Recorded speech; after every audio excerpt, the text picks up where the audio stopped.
जय श्री राधे कृष्णा भक्तों। दोस्तों, आपने बांके बिहारी जी के चमत्कार तो काफ़ी सुने ही होंगे।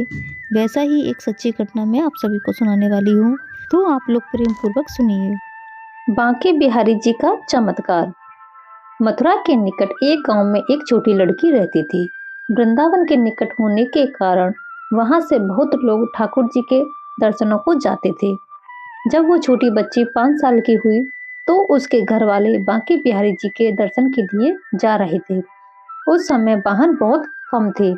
उनको दर्शन को जाते देख उस छोटी लड़की ने कहा, पिताजी, मुझे भी अपने साथ ठाकुर जी के दर्शनों के लिए ले चलो। पिताजी ने कहा, बेटा, अभी आप छोटे हो, इतना चल नहीं पाओगे, थोड़े बड़े हो जाओ तब तुम्हें साथ में ले चलेंगे। कुछ समय बीता। जब वो 7 साल की हुई तो फिर घर वालों का किसी कारणवश वृंदावन जाना हुआ। फिर उस बच्ची ने कहा, पिताजी, अब मुझे भी साथ ले चलो ठाकुर जी के दर्शनों के लिए। लेकिन किसी कारणवश वो उसको न ले जा सके। बच्ची के मन में ठाकुर जी के प्रति बहुत प्रगाढ़ प्रेम था। वह बस उनका मन से चिंतन करती रहती थी और दुखी भी होती थी कि ठाकुर जी के दर्शनों को ना जा सकी आज तक। गांव में उसके सभी सहपाठी प्रभु जी के दर्शन कर चुके थे। जब वो सब ठाकुर जी के मंदिर और उनके रूप का वर्णन करती तो बच्ची के मन में दर्शन की ललक और बढ़ जाती। समय अपने पंख लगा के बढ़ता गया। कई अवसर मिले जाने के, पर शायद उसके भाग्य में ठाकुर जी के दर्शन नहीं लिखे थे।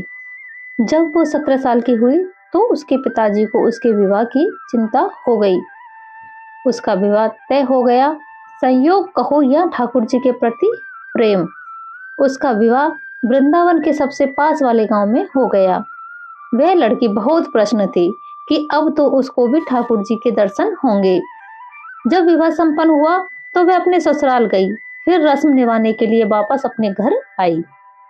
1-2 दिन बाद वो और उसके पति जब वापस अपने घर जा रहे थे तो बीच में यमुना नदी पर उसके पति बोले, तुम कुछ देर इधर बैठो, मैं यमुना नदी में स्नान करके आता हूँ।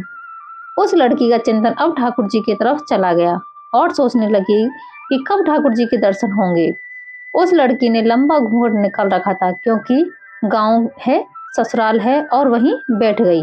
फिर वो मन ही मन विचार करने लगी, देखो ठाकुर जी की कितनी कृपा है, उन्हें मैंने बचपन से भजा और दर्शन के लिए ललाई थी। उनकी कृपा से अब मेरा विवाह श्रीधाम वृंदावन में ही हो गया। मैं इतने सालों से ठाकुर जी को मानती हूँ, पर अब तक उनसे कोई भी रिश्ता नहीं जोड़ा। फिर सोचने लगी, ठाकुर जी की उम्र क्या हो सकती है। मेरे हिसाब से लगभग 17 वर्ष के ही होंगे। मेरे पति 21 वर्ष के हैं, उनसे थोड़े ही छोटे होंगे, इसलिए वो मेरे पति के छोटे भाई की तरह हुए तो मेरे देवर की तरह। लो, आज से ठाकुर जी मेरे देवर होंगे। अब तो ठाकुर जी से नया संबंध जोड़कर उसको बहुत प्रसन्नता हुई और मन ही मन उसने कहने लगी, ठाकुर जी, मैं आज से आपकी भाभी और आप मेरे देवर हो गए। वो समय कब आएगा जब आप मुझे भाभी भाभी कहकर पुकारोगे।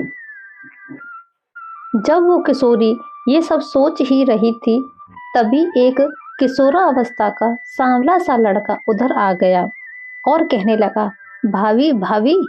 लड़की अचानक अपने भाव से बाहर आई और सोचने लगी, वृंदावन में तो मैं नई हूँ, यह भाभी कहकर कौन बुला रहा है।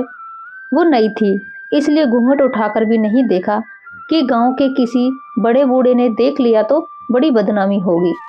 जब वह बालक बार बार कहता पर वह उत्तर ही न देती। बालक उसके और पास आया और कहा, भाभी, नेक अपना चेहरा तो दिखाई दे। अब वह सोचने लगी, अरे यह बालक तो बहुत जिद कर रहा है, इसलिए उसने और कसकर अपना घूंघट पकड़कर बैठ गई कि कहीं घूंघट उठाकर देख ना ले।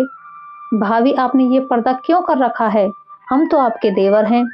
उस लड़की ने उसको एक नजर देखा, फिर कहा, नहीं, हम आपको नहीं जानते, और घूंघट ओढ़ लिया। नहीं नहीं, हम आपको जानते हैं, आप उस गांव के हो ना, बस कुछ ही दूर में हमारा घर है। भाभी, अपना चेहरा तो दिखाओ। जब कह दिया ना हम आपको नहीं जानते, इनको पता चल गया तो बहुत मार पड़ेगी। भाभी, आप तो नाराज हो रही हो, देखो हम आपके इतने प्यारे देवर हैं, आपसे मिलने के लिए इतनी दूर तक आ गए और आप हो कि बात भी नहीं कर रहे हो, क्यों आप हमसे मिलना नहीं चाहते थे? और इतना कहते ही उस लड़के ने घूंघट खींच लिया और चेहरा देखा और भाग गया। थोड़ी देर में उसका पति भी आ गया। उसने अपने पति को सब बात कही। पति बोला, चिंता मत करो, वृंदावन बहुत बड़ा थोड़े ही है, कभी भी किसी गली में लड़का मिल गया तो हड्डी पसली एक कर दूंगा, फिर कभी भी ऐसा नहीं कर सकेगा। तुम्हें जब भी और जहां भी दिखे मुझे जरूर बताना। फिर दोनों चले गए। कुछ दिन बाद उसकी सासू माँ ने अपने बेटे से कहा, बेटा देख तेरा विवाह हो गया, अब बहू मायके से भी आ गई, पर तुम दोनों अभी तक बांके बिहारी जी के दर्शन के लिए नहीं गए। कल तुम जाकर बहू को ठाकुर जी के दर्शन कराकर लाना। अगले दिन दोनों पति और पत्नी ठाकुर जी के दर्शन के लिए मंदिर जाते हैं और मंदिर में बहुत भीड़ थी। लड़का कहने लगा, देखो तुम स्त्रियों के साथ आगे जाकर दर्शन करो, मैं आता हूँ। जब वो आगे गई पर घूंघट नहीं उठाती।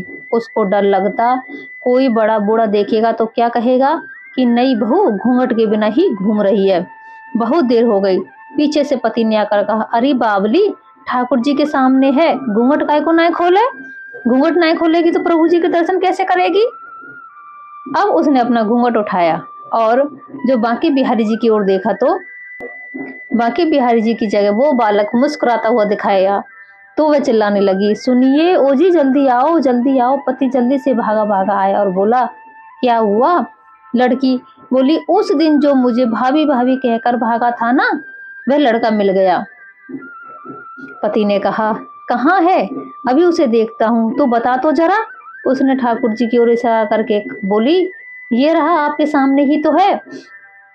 उसके पति ने जब देखा तो अवाक ही रह गया और वही मंदिर में अपनी पत्नी के चरणों में गिर पड़ा और बोला, तुम बहुत ही धन्य हो, वास्तव में तुम्हारे हृदय में सच्चा भाव ठाकुर जी के प्रति है।